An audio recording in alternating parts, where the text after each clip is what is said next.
Posible pala na walang palakasan, walang patronage politics, hindi mo kailangang mamigay ng kung ano-ano para lumakas ka rin sa tao.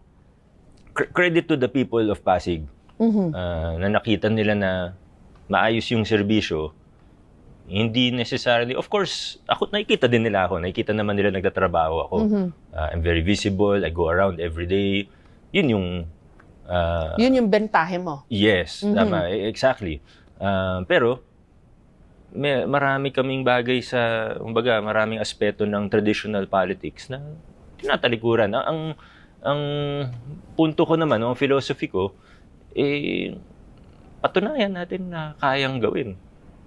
If we're proven wrong, kung matalo, kung maging mas mahirap sa politika, okay lang naman.